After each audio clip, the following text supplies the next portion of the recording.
Salut les passionnés, c'est Christophe pour Passion Rétro. Alors aujourd'hui, on va parler série télé. Je vais vous parler d'une série que j'aimais bien dans les années 80, à savoir Tonnerre Mécanique ou Street Hawk. C'est une série pas très grande. En effet, il n'y a pas beaucoup d'épisodes. Il n'y a que 13 épisodes, vous vous rendez compte? Et il n'y a eu donc qu'une seule saison.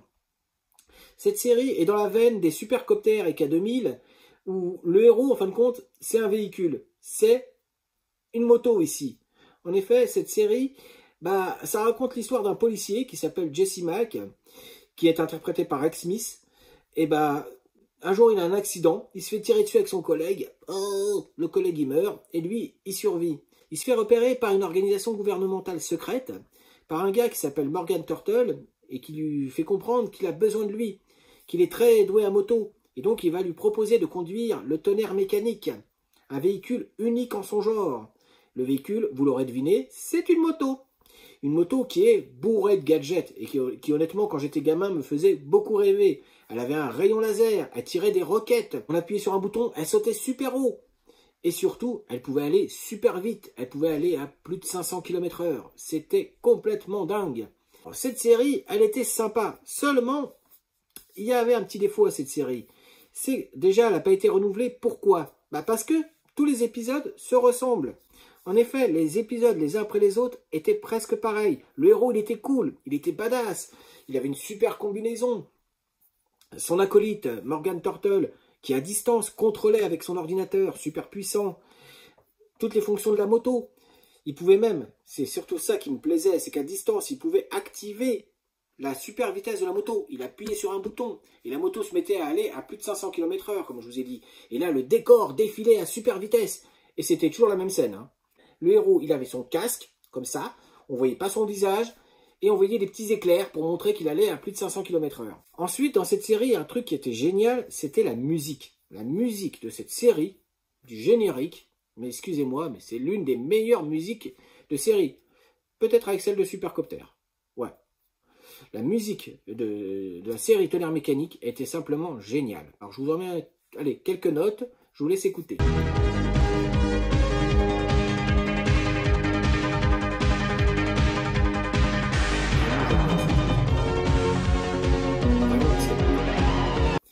Les produits dérivés en rapport avec la série, il y en a. Oui, il y en a quelques-uns. Il y a des jouets, il y a des jeux vidéo. Et puis c'est tout. Alors, les petites anecdotes. On finit par les anecdotes autour de cette série. Les anecdotes, c'est simple. C'est que Rex Smith, comme je vous ai dit, l'acteur principal, était un chanteur avant. Mais un petit truc marrant qui m'a fait rire, c'est qu'il a aussi joué le rôle d'un super-héros. Et oui, il a interprété Daredevil, un héros que j'adore. Daredevil, c'est vraiment un super-héros hyper cool. Dans Le procès de l'incroyable Hulk, un super téléfilm des années 80. Regardez la tête qu'il avait en Daredevil. Oui, ça fait un peu peur. Je vous l'accorde. Ça fait costume acheté, j'ose même pas dire où. Mais bon, il a quand même fait Daredevil. C'est quand même la première fois qu'on voyait Daredevil dans une série, hein. Et puis dans Le procès de l'incroyable Hulk, il y a Stan Lee qui apparaît. Pour la première fois. C'est son premier caméo. Alors, comme autre anecdote dans la série, il y a des acteurs très connus qui apparaissent dans cette série. Il y a George Clooney qui a un rôle assez important dans un épisode.